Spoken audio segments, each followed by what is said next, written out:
Hello, I'm Richard Gallagher. I'm a professional speaker. I go to schools talking about how to study, a few other topics. I work with parents, teachers, students, and this program will be for teachers.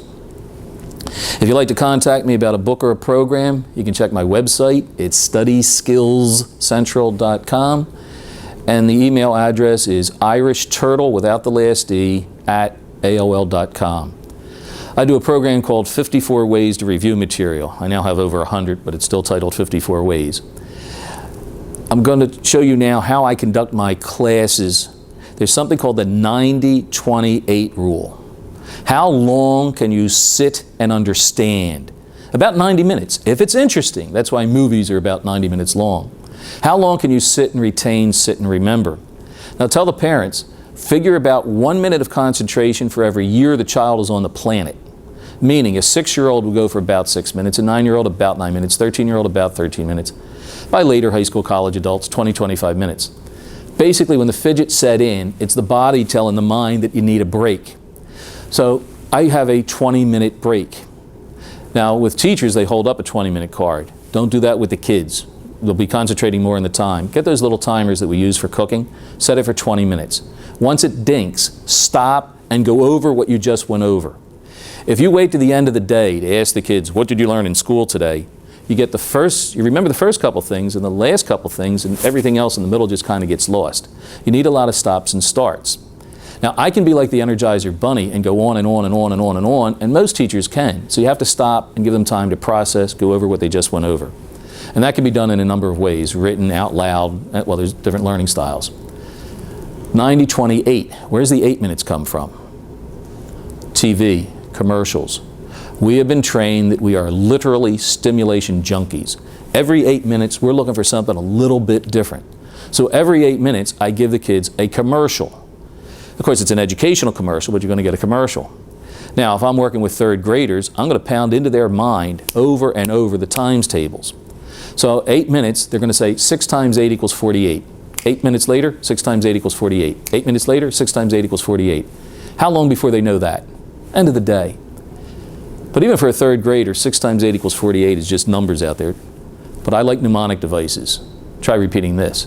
6 and 8 went out on a date and had to be home before 8.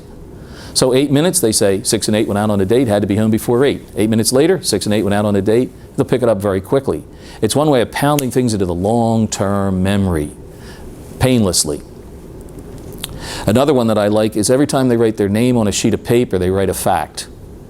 So I'm doing a spelling test. Dick Gallagher, 6 times 8 equals 48. Math sheet, Dick Gallagher, 6 times 8 equals 48.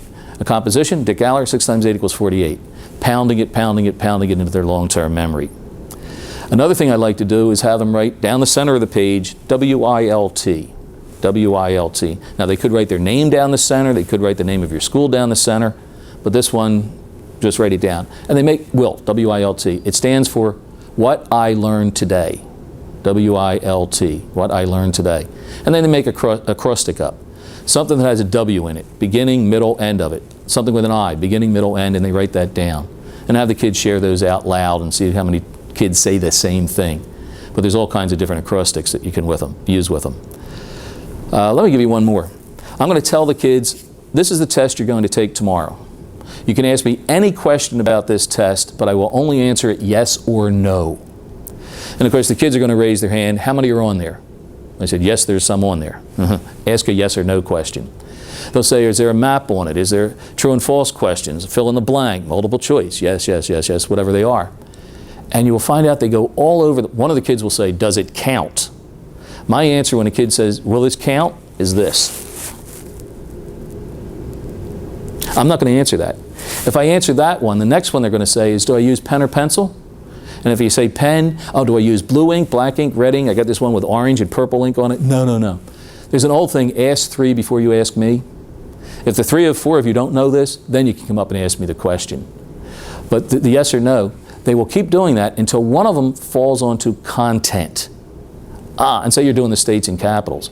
They say, well, let's do it geographically. Is Maine on there? Yes, so they highlight it. Is New Hampshire on there? No. Is Connecticut on there? Yes, highlight it. What you do is you have them review the material for you. You want to turn the kids off? Just say, does anybody know the capital of Maine? Oh, regular hands go up. Here we go again. Same old drills. Dumps the responsibility onto them. Now, if they highlight one teacher said, well, they won't study the ones that are not highlighted. Well, the states and capitals, there's no extra value to those. 50 states, 50 capitals, they're all the same value. But in your test that you give them, some things are more important than others. And why study it if it's not that important? If it's not highlighted, don't study the thing. They begin to get an idea what's important and what isn't. So, thank you for listening. Hope to see you on the next tape.